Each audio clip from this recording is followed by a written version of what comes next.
देख रहे हैं EBN 7 भारत समाचार। खबर आपके शहर की। उत्तर प्रदेश और दिल्ली के गाजीपुर बॉर्डर पर किसानों का 10 दिन बाद भी धरना प्रदर्शन जारी रहा। किसानों का कहना है कि जब तक केंद्र सरकार हमारी मांगे मान नहीं लेती तब तक वह आंदोलन करते रहेंगे, चाहे इस कार्य के लिए उन्हें 6 महीने से लेकर 1 साल क्यों न लग जाए। वह दिल्ली छोड़कर नहीं जाएंगे। तो वहीं दूसरी तरफ दिल्ली पुलिस का सख्त पैरा है। किसानों का कहना है कि बिजली, पराली और खेती किसानी पर बने अध्यादेश किसान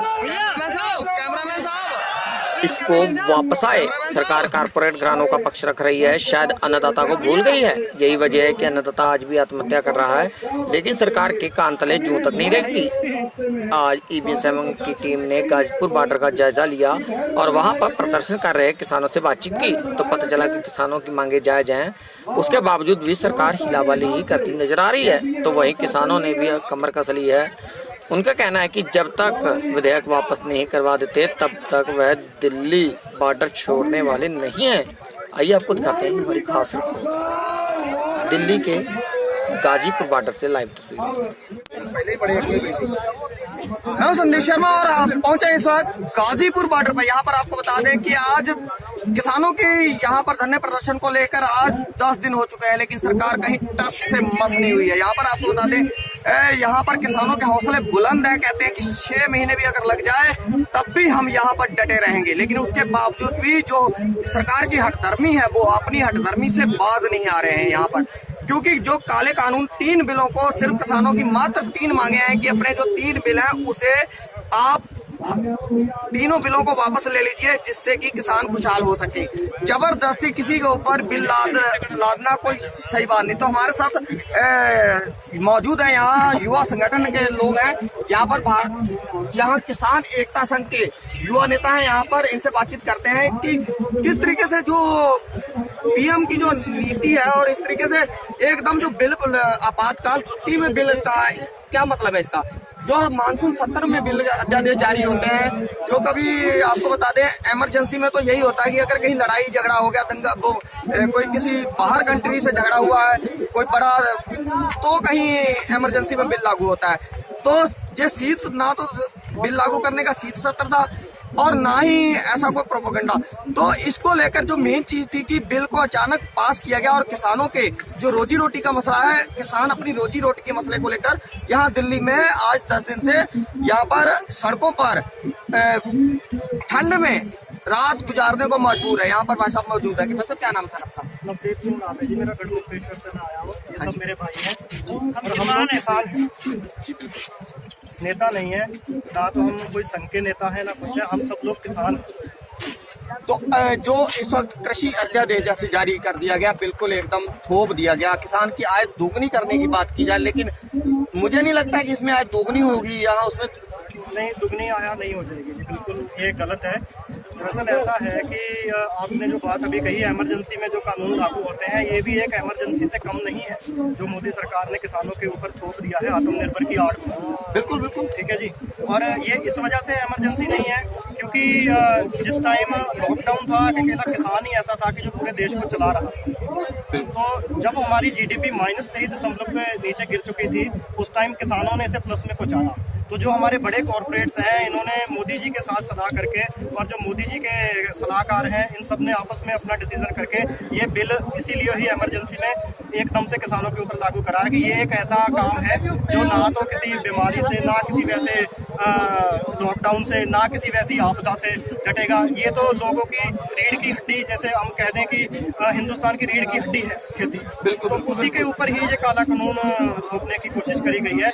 जो ऐसा है, जो 3 काले कानून किसानों के ऊपर थोपे गए हैं, जो सबसे पहला विरोध इस चीज का है कि जो बिल नंबर 1 है, इनमें इन्होंने जो पास करा है अधिनियम सिक्योरिटी पर्पस के हिसाब से ये किसानों के ऊपर लागू किया गया था इससे पहले, कि जो खाद्य पदार्थ, तरल पदार्थ या किसी चीज की कोई भी काला बाजारी या जमाबंदी ना कर सके। इसे मोदी जी ने उससे बाहर कर दिया। इससे ये है, कोई भी बड़ा बिजनेसमैन, कोई भी बड़ा अपना प्रॉपर्टी वाला आदमी किसी भी फसल की जमाखोरी कर सकता है और मनचाही रेटों पे बेच सकता है। पहला विरोध ये है। दूसरा विरोध मैं आपको बता दूं कि ये है, इसमें अब तक जो मंडीकरण थी उस पे किसी भी किसान को मंडी में फसल बेचने का कोई टैक्स नहीं देना पड़ता था। मोदी सरकार ने इस पे भी 6% मंडी पे टैक्स लगा दिया है अगर किसान जो जाकर वहां मंडी बेचेगा। ये आड़तियों के दलाल और बीच वाला बोल रहे हैं, सबसे बड़े बीच वाले दलाल तो ये है। जब इन्होंने 6% टैक्स लगा दिया है तो फिर ये क्या है? बाहर अगर आप कॉर्पोरेट में फसल बेचते हो तो कोई टैक्स नहीं है। और तीसरी बात, ये बात जो इन्होंने बिल में करी है कॉर्पोरेट फार्मिंग की, कॉर्पोरेट फार्मिंग हम लोग वैसे भी कर रहे हैं, चाहे हम आलू की फसल कॉर्पोरेट किसी उससे कलेक्ट कर लें, जहां हम गन्ने की कॉर्पोरेट खेती कर रहे हैं। तो मिलों का रवैया आप लोग बेहतर जानते ही हैं, जो मिलों का रवैया है, तो इसलिए इसी चीज के लिए विरोध किसान कर रहा है। अब आप उसके ऊपर जबरदस्ती कुछ थोपना चाहते हो तो संघर्ष जारी रहेगा। चाहे ये बिल अब इसमें संशोधन करें या कुछ करें, हमारा इससे कोई लेना देना नहीं। हमारा जो सिर्फ ये कहना है कि ये बिल रद्द होने चाहिए। जब तक ये रद्द नहीं करेंगे हम लोग यहाँ से नहीं उठेंगे। हम 3 महीने से 6 महीने तक का खाना पीना लेके आए हैं साथ में, और हम यहाँ से हिलने वाले नहीं हैं। किसान एकता, किसान एकता, किसान एकता। बहुत अच्छी बात कही यहाँ पर बताया है कि जो किसान के जो विरोध की नीतियां हैं कि अगर हमें कोई चीज नहीं पसंद है, हमें नहीं लेनी है, तो बेशक उस चीज को क्यों हमारे ऊपर जबरन थोपा जा रहा है। हमें लाभ नहीं चाहिए भाई, आप दोगुनी आय हमें दे रहे हैं, हमें नहीं दोगुनी आय नहीं चाहिए। लेकिन हमारी जो खेती किसानी है उसको जो बिल को है आप कम से कम नहीं तो कुछ लोगों को बीच में बिठालते हैं, किसानों के कुछ प्रतिनिधि लोगों को बीच में बिठालते हैं, उसके बाद ये अध्यादेश जारी करते हैं। उसके बाद और तो कहीं बिल अगर पास होता तो उसमें कहीं ना कहीं संतुष्टि। एक तो आप मोदी जी को कहना मैं चाहूंगा कि आप तो एक तो किसानों को संतुष्ट नहीं कर पा रहे किसी भी तरीके से, क्योंकि आप तो कहते हैं कि आज इससे हमने किसानों जो समय की मांग थी, ऐसी कौन सी समय की मांग थी जो इमरजेंसी में इस तरीके का कानून लागू किया गया। दूसरी बात यह है कि जो उत्तर प्रदेश और जो पंजाब की पराली की अगर बात करें तो धान की फसल में पराली का जो अवशेष जो जलाए जाते हैं उसको ये सैटेलाइट की बात आते हैं कि सैटेलाइट से जो है किसानों के धुएं से जो है दिल्ली में प्रदूषण ज्यादा हो रहा है। हालांकि सबको मालूम है दिल्ली में प्रदूषण किसानों की वजह से नहीं, बल्कि जो यहाँ पर कारें मोटरसाइकिलें जो यहाँ के प्रदूषण फैक्ट्री हैं उनकी वजह से हो रहा है।